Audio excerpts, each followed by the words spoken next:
Hi, I'm Graham Blackburn, and this is Traditional Woodworking by Hand.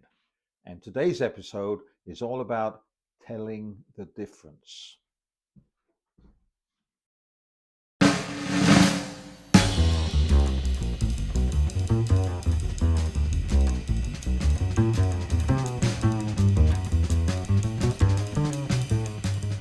So, a lot of people who've been watching this channel have made the observation that they found it a little difficult to find some of these tools, but actually, they're not hard to find. Of course, it helps if you know a little bit about what you're looking for.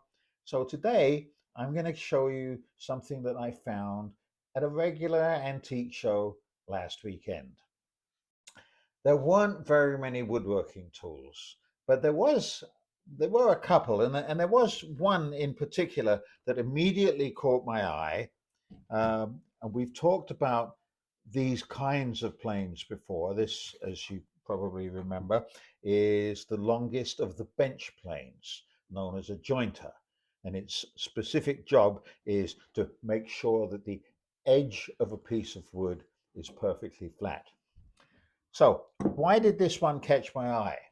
Well, the first reason was that I realized it wasn't American. How did I know it wasn't American? Three things. First of all, its tote, which is the proper name for the handle, is offset. That was a common Dutch and European procedure. It supposedly helped the ergonomics of the plane. If you look at this smaller jack plane, this is a regular American jack plane, you'll see that the tote, although it's single and it's not closed, is dead center. So this was the first giveaway. The second giveaway was the fact that, unlike the vast majority of American and British wooden planes, and that's because many early American planes got their irons from England, was that the iron is completely round. If you look at the irons on these two planes, this is much more typical of the iron that you'll find in an American and a British plane. So those were two things that tipped me to the fact that maybe this was something special. And then I measured it, and it turned out to be exactly 70 centimeters. Now, 70 centimeters, if it were an American made plane, would come out to be something like 27 and 5/8 plus a 16th plus a little bit, or some really obscure little number. So those three things told me immediately, just looking at it, that this was something unusual and perhaps a little special. The next thing that I needed to do before I invested any money in it, and it really wasn't very expensive, I think they were asking like $20 or whatever, was it in workable shape? Would it be worth my while fixing it? Well, there's really only one thing that you need to be concerned about when you're considering buying a plane, and that is the throat and the wedge and the iron, is that all intact? Because a lot of people who are unfamiliar with these planes have no idea how to remove the wedge and the iron. And they do a lot of this kind of stuff. And especially in an old plane where the wood is likely to shrink, but the metal, of course, doesn't, you end up with a damaged throat. Here's an example of an old American smoothing plane, but you can see how the throat has been totally split out. You can see how the wedge is much smaller, but the iron now is wider than the gap. This plane was still in good condition.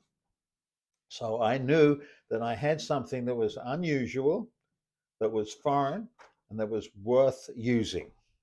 So I want to show you something else now. As we've demonstrated before, the proper way of getting the wedge and the iron out is not by yanking backwards and forwards sideways like someone may have done on that plane, but simply by holding the plane and hitting very often something that's included, which is known as the strike pin. Now you can see right now that I'm just holding the wedge in the iron, that it's perfectly secure. But if I do this, if I simply tap on that, then bingo, it comes out. This little pin, if it exists, is known as the strike pin. But even if your plane doesn't have a strike pin, and you can remember your high school ergonomics, you'll know that if you hit here, that the force will come back and it will loosen the wedge. That's at the secret of something else that we've discussed in the past, of how you adjust the depth of the blade. If you want the blade, or the iron as it properly is called, to retract a little bit, you hit the front. If you want it to set more, then you hit the back. But that's a subject for another episode. So having taken this apart, let's take a look at this. Now, it's round, so that tells me that it's not English made. Let me take it apart. I loosen the screw here, and you'll notice that the hole is right at the top, not at the bottom, which is more common in English planes. But what I was interested in was the quality of the iron. And even though this needs a lot of cleaning up and a lot of straightening and everything, you can see immediately that the piece of metal that constitutes the cutting edge is different from this. This is iron, and this is high quality steel, and it's laminated onto the steel, onto the iron here, so that you get much more efficient thing. And when I sharpen this, I will end up with a really shiny, hard cutting edge, and the back edge will be a lot duller. The first thing that I have to do if I want to make this work is I have to make sure that the iron is in fact perfectly square. So using a square, you can put this on the side and see that you're not really very square here.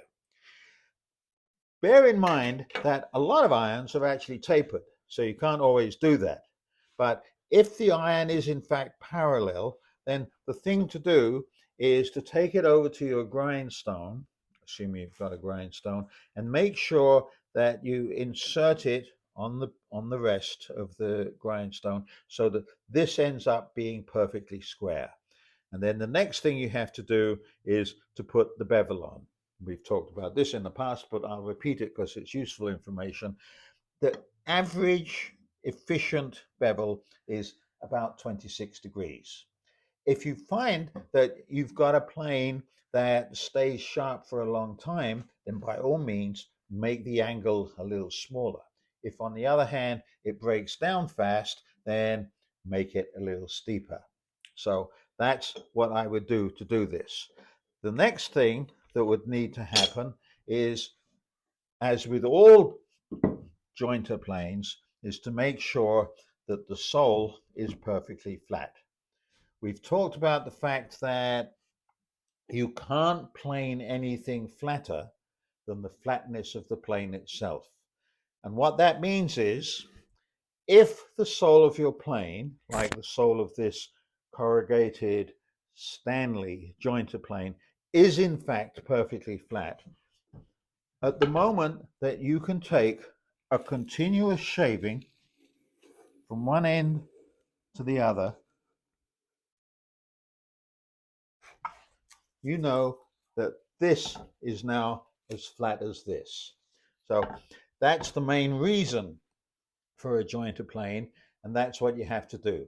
There's only one other thing that might be necessary, and that is, if in order to make sure that the sole is perfectly flat, you simply put it in the vise and plane it flat with one of your other planes that you know is flat. If when you do that, the gap between the leading edge of the blade and the back of the front part of the sole is too wide, then you need to remouth the plane.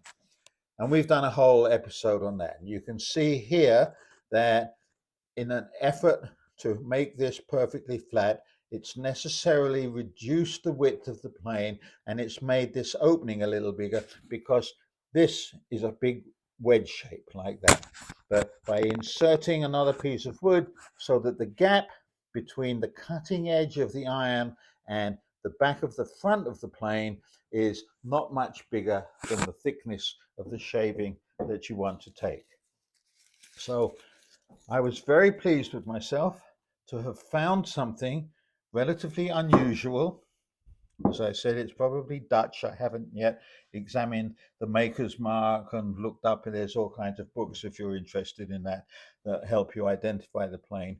But it's the off-centered tote, and it was the, what was the other thing? Oh, and the off-center tote and the round cutting iron that gave me the clue that this, in fact, was not an American plane.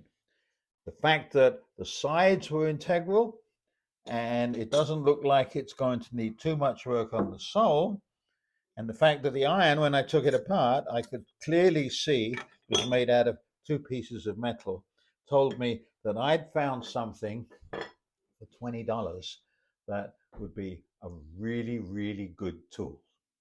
So you can go to the hardware store even today and you can buy a Stanley tool for, I don't know, $150 or even more maybe, or you can buy a high-end Lee Nielsen or Veritas, whatever kind of plane. But keep an eye out at antique shows, flea markets, and junk stores. And if you can remember those things that we've talked about, you stand a very good chance of being able to buy a tool that it may be 100 or even 200 years old, but which you're going to be able to use for the next 200 years, if you live that long. So if that's useful and helpful and you want to learn more about that, then you need to look at some of my books. I have a lot of them listed on my website, and you need to make sure that you subscribe to my channel so that you get alerted to when the next episode comes. So thanks for watching, good hunting, and we'll see you soon.